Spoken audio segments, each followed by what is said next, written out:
Hello and welcome to PSR's webinar on oil extraction and fracking secrets, a down and dirty overview. I'm Angela Johnson Meszaros, and I'm the General Counsel for Physicians for Social Responsibility, Los Angeles. And we're calling this a down and dirty overview because really any one of the things that we talk about here today could be its own complete webinar. But for purposes of today's conversation, we're giving you a high-level overview of fracking and what it is and the policy that's being proposed in the state of California. Really today we're going to talk about four different things. We're going to talk about hydraulic fracturing or fracking, what that is. We're going to place that fracking in a real world context, Los Angeles, which of course everyone knows is the real world, um, much to my parents' horror, who raised me in the San Francisco Bay Area. Of course, they think that's the real world. We're then going to turn our attention to the fracking policy and trade secrets, and in particular, the Dr. Gag rule. And then we're going to finish up our conversation here today looking at next steps for fracking policy and how you can be involved in what's happening in California. So first, hydraulic fracturing or fracking. What exactly is that? Well, in California, you can walk in certain places. The La Brea tar pits, for example, comes to mind, and you can see oil just lying on the ground. And there are places really all over the state where that happens. And the early First Peoples here used that oil for various different things, including waterproofing baskets and sealing up seams in their boats, and found it to be generally a useful substance. People started to figure out that they could burn oil. And it was very useful. And so then we started to understand that those pools on the ground are what we now call an oil seep. It is a place where oil was seeping from the ground, but actually that seepage was attached to a bigger pool of oil under the ground. And we figured out that we could tap into those pools of oil under the ground. You could build this conventional drilling rig, and this is conventional drilling, aka the old way. You put a rig on the ground, you stick a pipe into the ground. When you stuck your pipe far enough that you were able to access the natural gas or the oil that was under the ground. Often this oil and gas is co-located with water.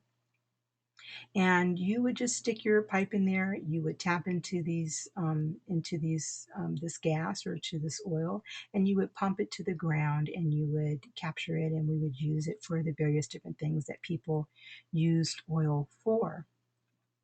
Those were the days when we had things like gushers, right? It was the Beverly Hillbillies days when Jed was shooting for some food and up from the ground came the bubbling crude. But as time went on, that oil was a little bit harder to capture. It didn't just flow to the surface when you stuck your pipe in there. They started to figure out that they needed to, quote, stimulate the well, and they would do that in various different ways, often by adding hot water or some kind of a gas, pumping it into the ground in order to coax more oil out of the ground. And over time, we had diminishing returns on what you could get out of the ground. Um, so you had something that looked kind of like this. You had a conventional drilling rig. You would stick your pipe or your straw into the ground, and you would extract the oil or gas. So let me pause here for a second and say this is a schematic that's talking about gas extraction. But for Los Angeles, we were often talking about oil extraction, although there is gas extraction here in the state too. But for our purposes, this gas extraction and oil extraction are essentially the same. So here is a conventional extraction. Here is a less conventional extraction. This is drilling into the ground. And then when you get to the layer of shell, what they're calling gas-rich shell, but also could be oil-rich shell, you would turn this pipe so that it actually travels along the shell, and that would allow you to extract the gas or oil from this larger surface because it doesn't exist in a pool like this that's easily tapped and extracted. And so um, essentially it looked like this. Um, there's a well, and first it's drilled vertically and then drilled horizontally through the layer of shell. Then there's what they call a perforating gun that gets fired, and it creates holes in the pipes and it fractures the shell. And then they pump in there a mix of sand and water and chemicals to under high pressure. The sand props open these fractures, and then they extract the fluid, and then the oil or gas resource can flow from the fractured area up to the surface where it can be captured and used for the things that people use oil for. But when you think about the difference between this conventional drilling and this new unconventional drilling, where they are tapping into the shell, we should recognize that those are really two very, very different things. An analogy I like to use is the analogy of human flight.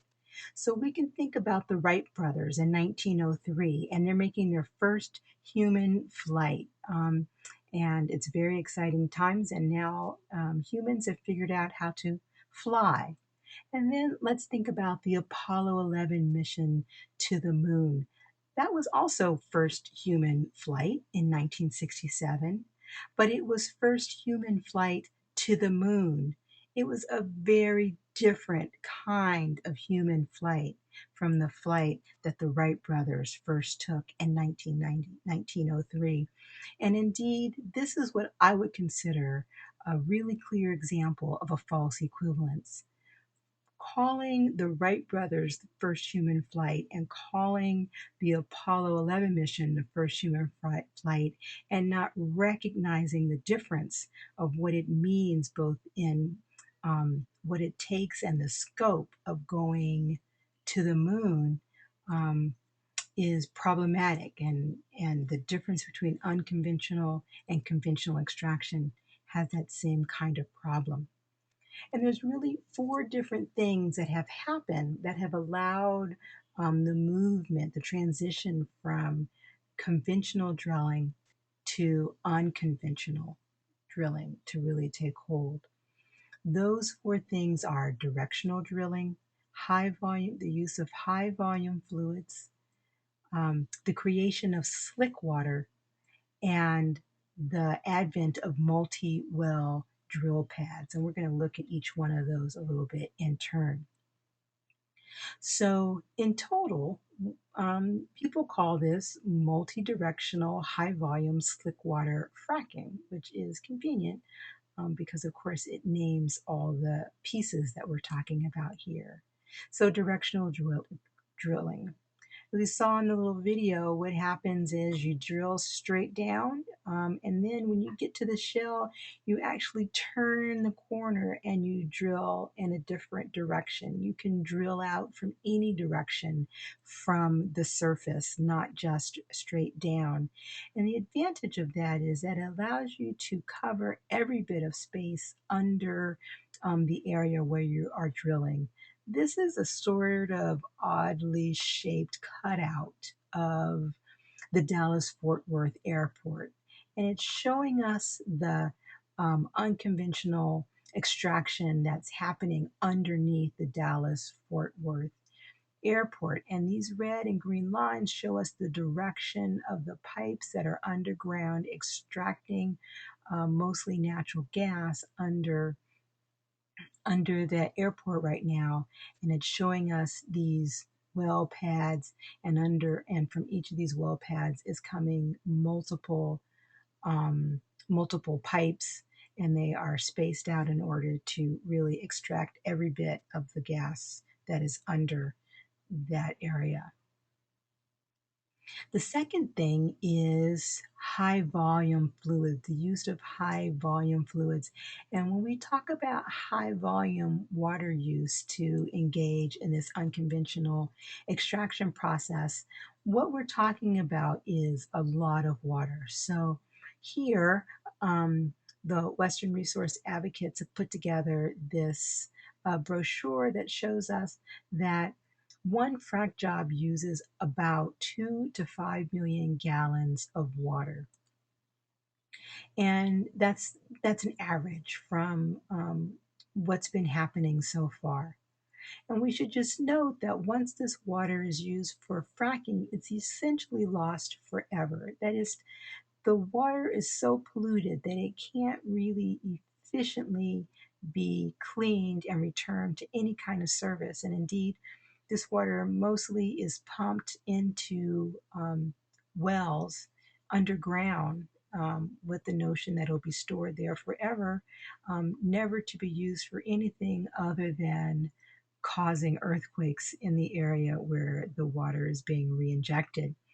Um, and then annually, fracking in Colorado is using enough water to supply a city of about 300,000 people a year. So you think of a city the size of Cincinnati, Ohio, or Buffalo, New York, Fort Collins, Colorado, or Orlando, Florida, significant cities. And that's how much water is being used in the fracking process just in Colorado. So that's what we're talking about, high volume uses of water. The third area is slick water. Slick water? Yeah, slick water. Slick water is a catch-all term for the chemicals that are added to the water that's being pumped into the ground, for a range of reasons. And here, the oil and gas companies are telling us about um, the kinds of chemicals that they use in fracking and why they need to use them. So they use chemicals because they use acids because without them they would need higher treating pressure and more engine emissions because of the energy that it would take to increase the pressure. They use biocides to control bacteria growth. They use a corrosion inhibitor in order to reduce corrosion in the pipes from all the acid that they put into the pipes. They use friction reducers, and the purpose of that is to reduce the friction of the water so that it can travel these long distances that are covered by these fracking process of a well may be drilled a mile, a mile and a half down, and then turn and extend a mile or two. And so the water's got to travel a long way. And it's actually this in particular that people were talking about when they talked about slick water, but that was a key to making this process viable. They use gelling agents that help with the recovery of the gas or oil by improving the ability of the sand to prop open the fractures that were created in the fracturing process. And they use these oxygen scavengers, which also is a way to reduce the amount of corrosion in the process. And so, as you can see, all these chemicals are a critical and integral part of the fracking process. Um, can't be done without them. But what industry wants us to focus on is the fact that frac fluid is 99.5% to 98% water, and water is good, right? Well, yes, but there's another way to look at this, which is to say that the frac fluid is a 0.5% to 2% water. I'm sorry, it's a 0.5% to 2% additives. And that starts to be a lot of stuff. And indeed, let's take a second and let's do the math. So on the low end, if you used 2 million gallons of water and it was a 0.5% of these various additives, you're looking at 10,000 gallons of additives put into the water, and that's being used for the job. At 5 million gallons, a 0.5%, that's 25,000 gallons. And of course, if you start to look at the higher end, the 98% side, or the 2% of additives, at 2 million gallons, that's 40,000 gallons. And at 5 million gallons, that's 100,000 gallons per well fracked. And these additives and focusing on these numbers is important because these additives have health effects. So we're looking here at two charts that were produced by Theo Colburn and a report that she did looking at the health effects of these various different chemicals. And here you see a chart that looks at 353 of the chemicals that industry has disclosed that they're using in fracking operations. However, we should note that there are many more that they are using that they have not disclosed to the public. She looked at this universe of chemicals and found, based on what we already know about those chemicals, that nearly 90% of that universe of chemicals has skin, eye, and sensory organ impacts. For example, somewhere around that same amount has respiratory impacts.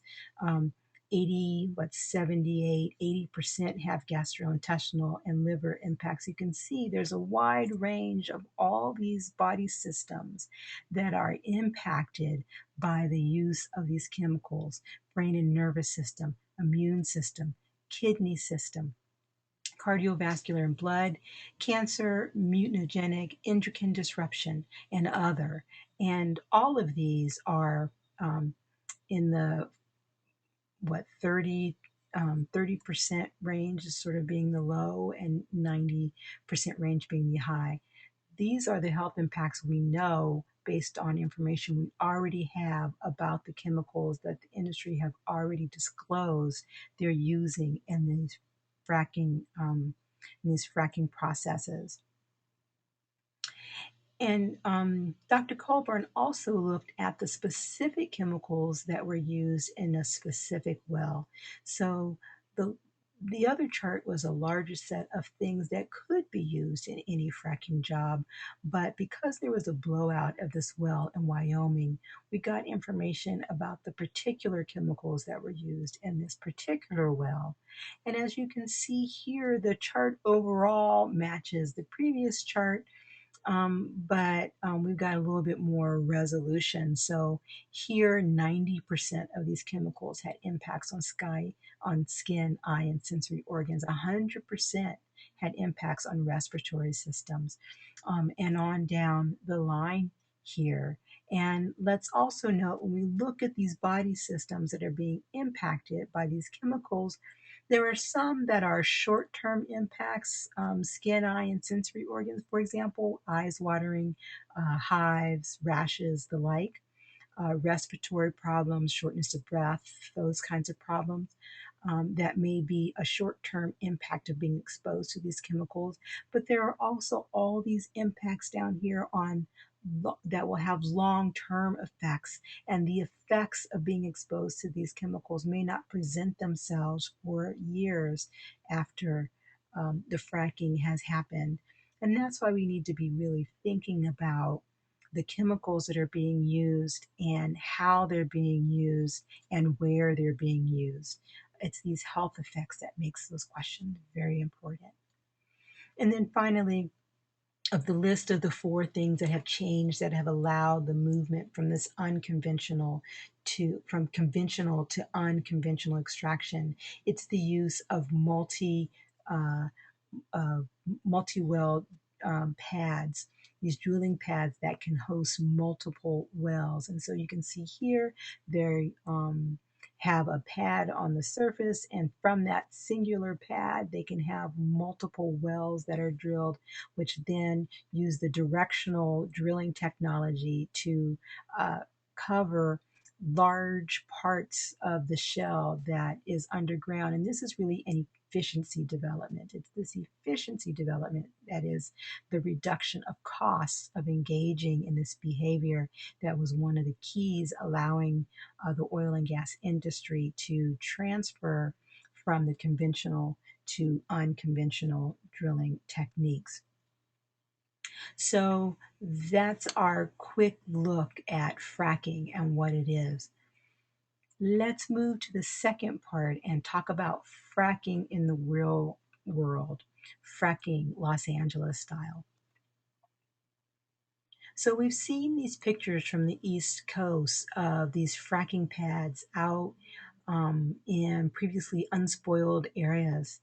And we see here fracking operation in Wyoming on a massive scale, covering massive amounts of territory.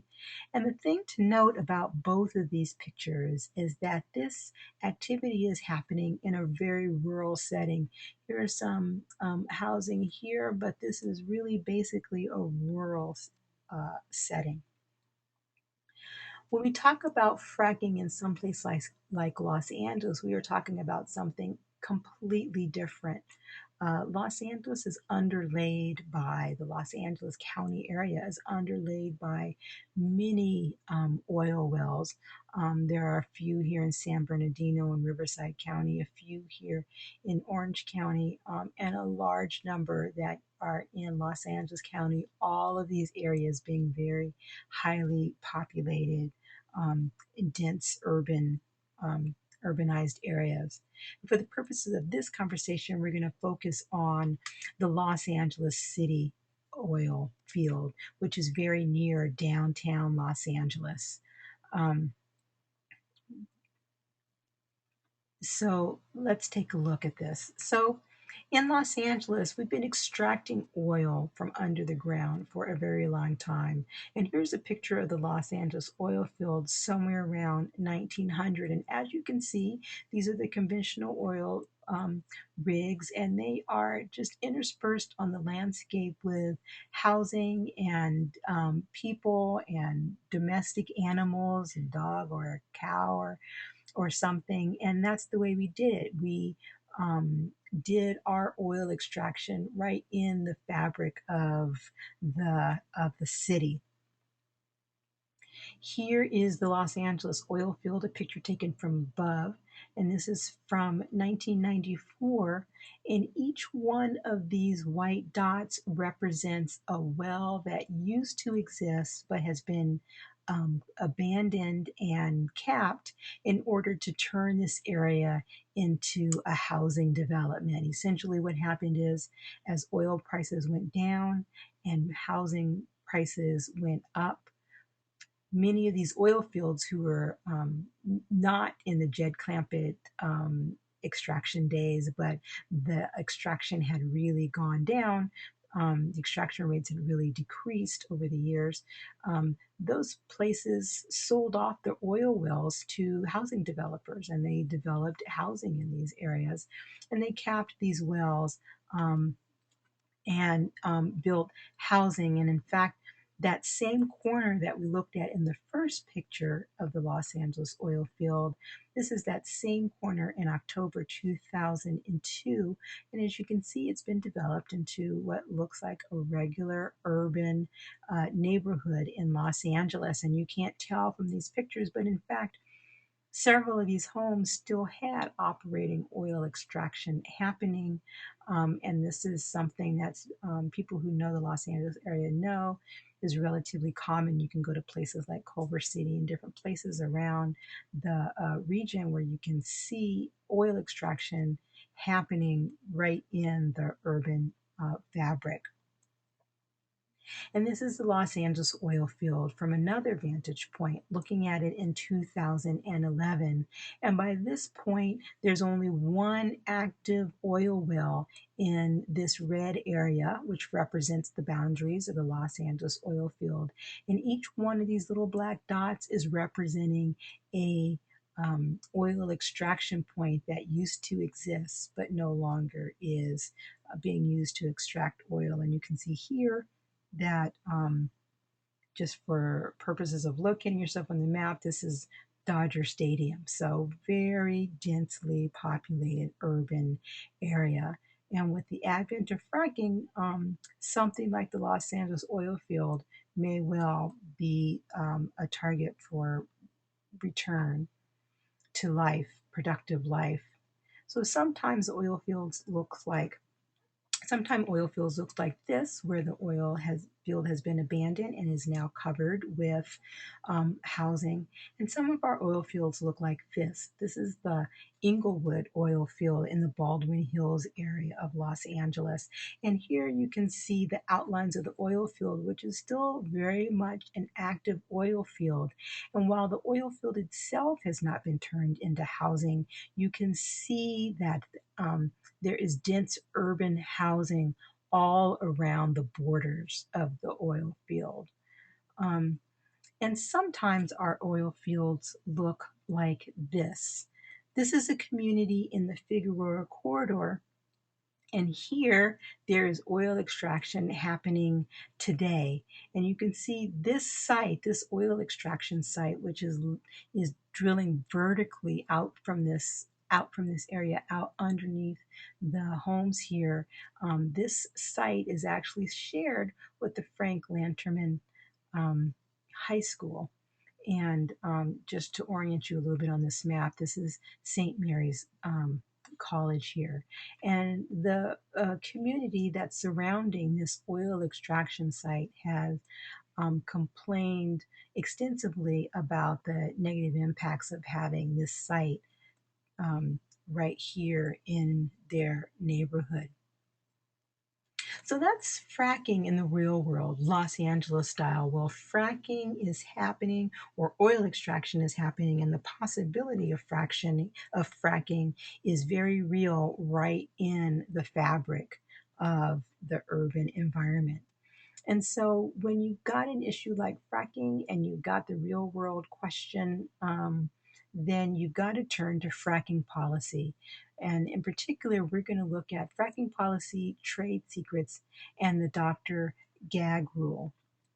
So the policy question I think that we're looking at here is, will California allow the extraction of oil and gas from our shale rock? And if so, will we do anything to protect people and the environment from harm?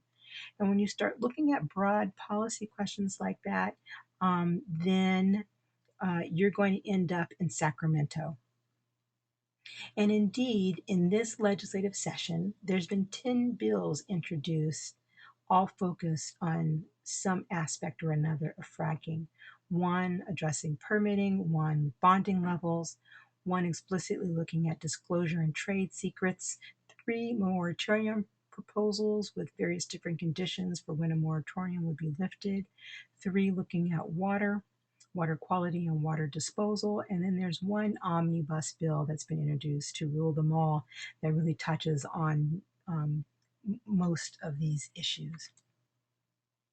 And there's also one regulation that's been proposed by a California agency, the Division of Oil, Gas, and Geothermal Resources. We call it Dogger, and they've got a logo that looks like this, but whenever I hear Dogger, I always see this. Aren't they cute? But when we look at this legislation that's been introduced, what we see is both the Dogger regulation and the 2 pieces of legislation that address disclosure have have trade secret protections for fracking chemicals. And by protections, I mean they allow the oil and gas industry to not disclose the amounts and the kinds of chemicals that are used in fracking. And also, all of these require health professionals to sign a confidentiality agreement in order to get access to information they would need to treat a patient who has been exposed to those fracking chemicals. And indeed, there's a pattern across the United States as we look at trade secrets disclosure requirements. So In this map, what we see is the states in red are the states where there is no disclosure rule at all for the chemicals that are being used in fracking, and you can see that includes California. These orange states are the states where there is no process for the state to evaluate a, a claim of trade secret that may be made by a company, and there's no factual justification required for that claim. This one state here has no process for the state to evaluate a claim of trade secrets made by industry, but they do at least ask for some kind of factual justification for it. And this one blue state has a process for the state to evaluate claims of trade secrets, and they do require factual justification for such a claim. So when either there is no disclosure required at all, or for the red states, or there's disclosure required to a state agency, but then there is no process for evaluating those claims and no process really for even requiring factual justification for such a claim. Um, it makes for a very weak disclosure system. And this is all very clear, and it's been going on for quite some time as fracking has moved from the East Coast across the country to the West. And we see even here people publishing articles about fracking suppliers fighting to defend trade secrets on the West Coast. I urge you to take a look at two really great reports that look at these issues. OMB Watches The Right to Know, The Responsibility to Protect, and NRDC's issue brief on fracking disclosure, and it's NRDC's issue brief from which I got this map that really talks in depth about these issues and the trends that we've seen across the country.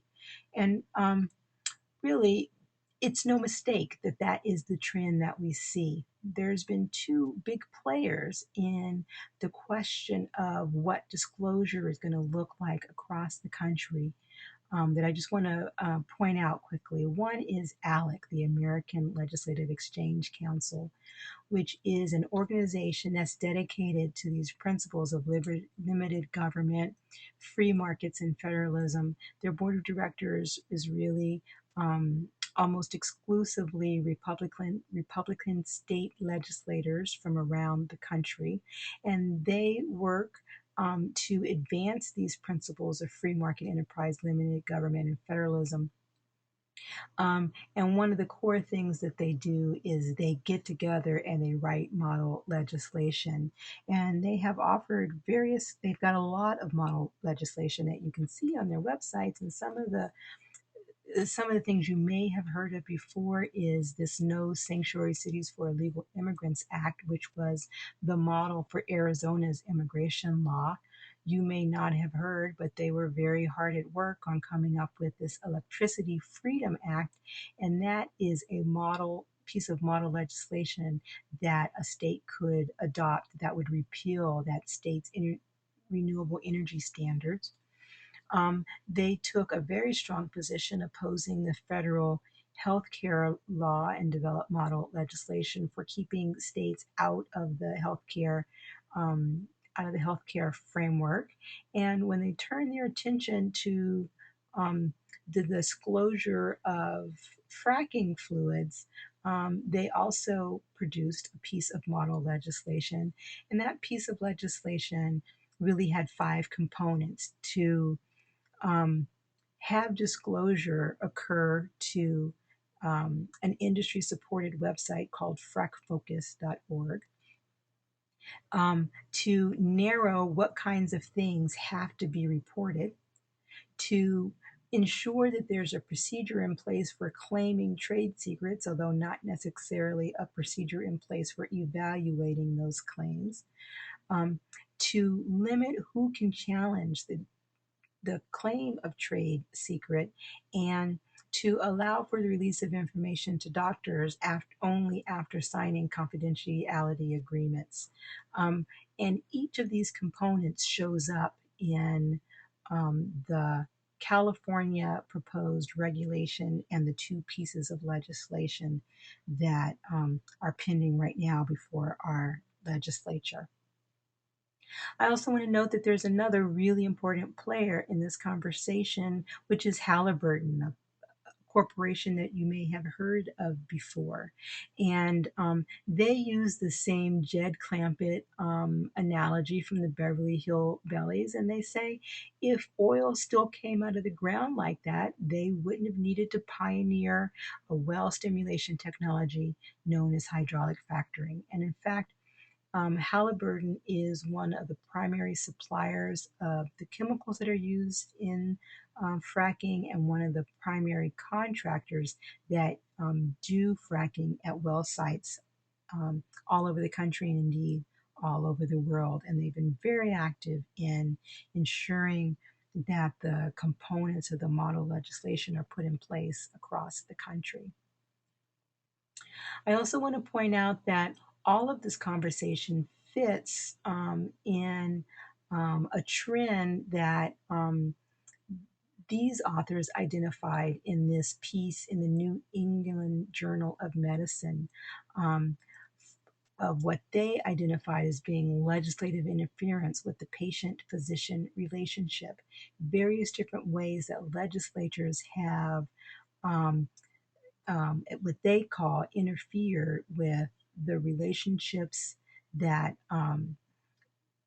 physicians have with their patients, and in particular, they called out the example of fracking because under these trade secrets provisions that have been adopted across the country, not only does a doctor have to enter into a contract with a private oil or gas company or a multinational corporation like Halliburton in order to access information needed to treat a patient, but the confidentiality agreements prohibit the doctor from talking about those chemicals to anyone else, including their patient.